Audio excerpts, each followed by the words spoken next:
Assalamualaikum warahmatullahi wabarakatuh. Halo Grade 6, anak-anak yang soleh dan soleha. Hari ini kita akan mulai mempelajari bab pertama, yaitu memahami makna Quran Surah Al-Kafirun ayat 1-6.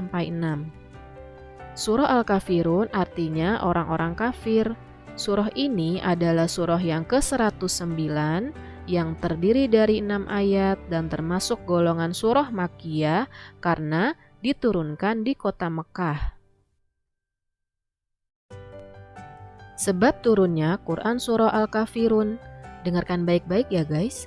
Dulu ketika Rasulullah Shallallahu Alaihi Wasallam berdakwah, Rasulullah mendapatkan banyak hinaan, ancaman, siksaan dari orang-orang kafir Quraisy. Bahkan mereka atau orang-orang kafir Quraisy ini menawarkan Rasulullah dengan uang atau harta, jabatan atau kekuasaan, bahkan wanita. Namun, usaha orang-orang kafir Quraisy ini mendapatkan penolakan dari Rasulullah Shallallahu Alaihi Wasallam. Kemudian, mereka mencari usaha lain agar Rasulullah Shallallahu Alaihi Wasallam menghentikan dakwahnya.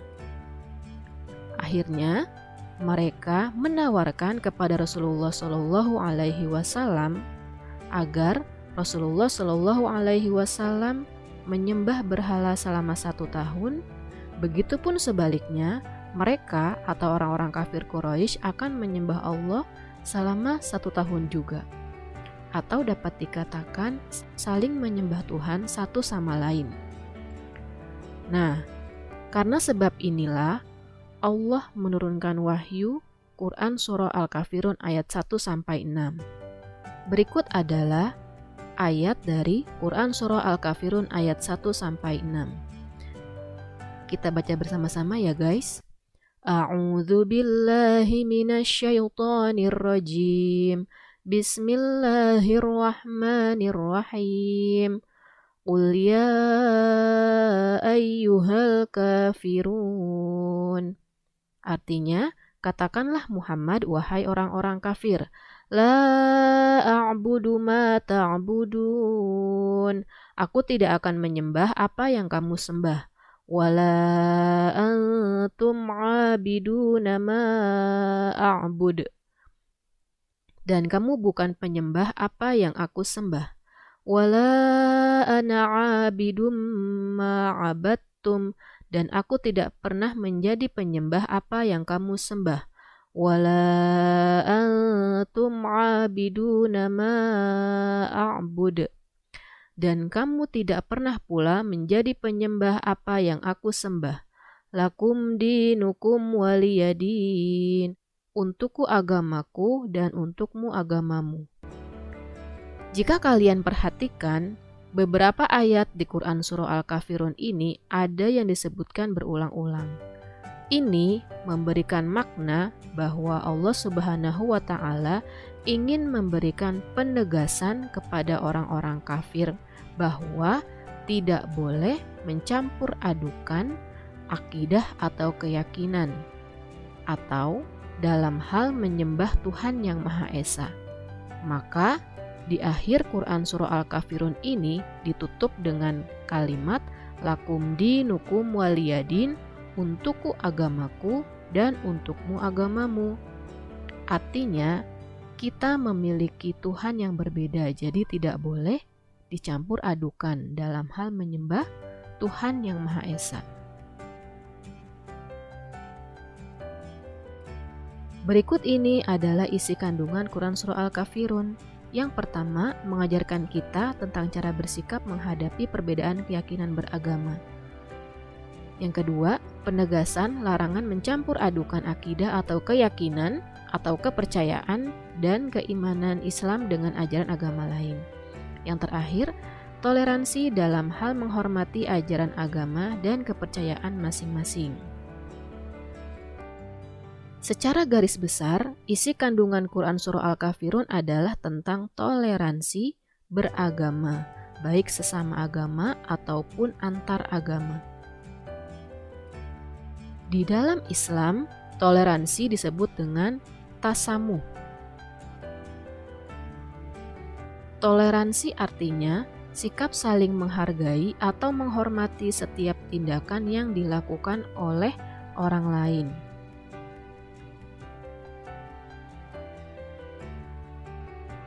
Toleransi terbagi dua. Yang pertama, kepada sesama agama, artinya sesama agama Islam.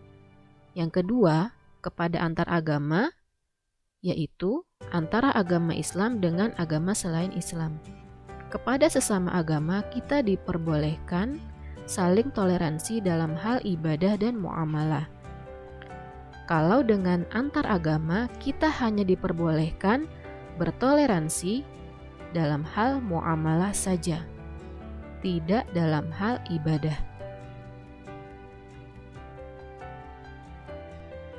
Berikut ini adalah salah satu contoh toleransi dengan sesama agama dalam hal ibadah. Contohnya sholat tarawih. Kalian pasti sudah tahu kalau sholat tarawih itu ada yang mengerjakan 8 rakaat dan ada pula yang mengerjakan 20 rakaat. Berbeda bukan? Tetapi walaupun berbeda, bukanlah menjadi sarana bagi kita untuk saling bermusuhan, tapi justru menjadikan kita saudara seiman yang kuat. Maka dari itu, kita harus saling menghargai walaupun berbeda dalam hal rakaat. Kalau ini contoh toleransi dalam hal muamalah atau interaksi sosial. Yang pertama, kita bermain bersama, belajar bersama, kemudian jual beli di pasar, menolong teman yang terkena musibah, menjenguk teman yang sakit, bergotong royong membersihkan lingkungan atau halaman rumah. Nah, ini semua bisa kita lakukan walaupun kita berbeda agama, berbeda suku, berbeda ras. Kita bisa lakukan bersama-sama.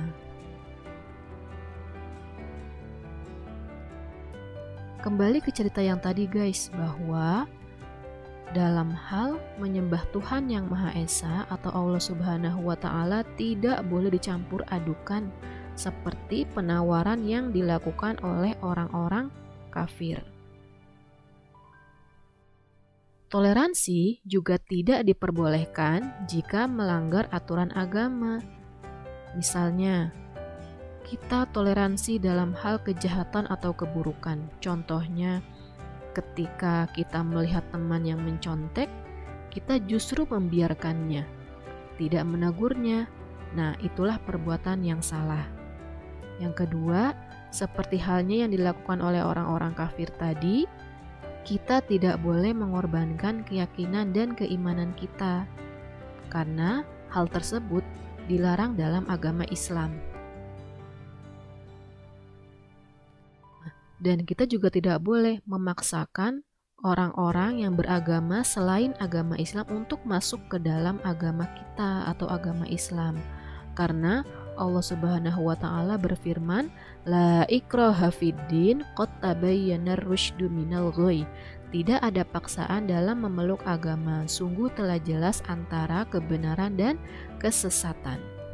Lalu, perilaku apa saja sih yang tercermin dalam Quran Surah Al-Kafirun? Yang pertama, meyakini keyakinan yang kuat akan kebenaran agama Islam. Yang kedua, kita bisa menjalin persahabatan dan persaudaraan dengan siapapun termasuk orang yang selain beragama Islam. Yang ketiga, kita harus menghargai dan menghormati adanya perbedaan antar umat beragama. Yang keempat, kita harus menyadari bahwa perbedaan itu adalah sunnatullah atau ketetapan Allah Subhanahu wa Ta'ala. Yang kelima, kita harus bersikap sopan, santun, ramah, dan lemah lembut kepada semua orang. Kepada semua agama kita harus bersikap baik, bersikap terpuji. Yang terakhir, kita jadikan perbedaan itu sebagai sarana untuk mencapai kebaikan, bukan untuk mencapai keburukan. Lalu, jika kita memiliki sikap toleransi, apa sih yang akan terwujud? Nah, ini ada beberapa poin guys. Jika kita memiliki sikap toleransi, yang pertama akan tercipta suasana kehidupan yang harmonis, rukun, tentram, kemudian tali silaturahmi dan persaudaraan dalam masyarakat kita semakin kuat, kita bisa saling berkasih sayang antar umat beragama, dan kita pun akan mendapatkan kemudahan dalam hidup, serta terhindar dari permusuhan. Semua ini bisa tercapai, bisa kita dapatkan jika kita saling toleransi. Bagaimana guys penjelasan tadi? Semoga kalian bisa memahami ya. Let's say hamdalah together. Alhamdulillahirabbil alamin. Wassalamualaikum warahmatullahi wabarakatuh.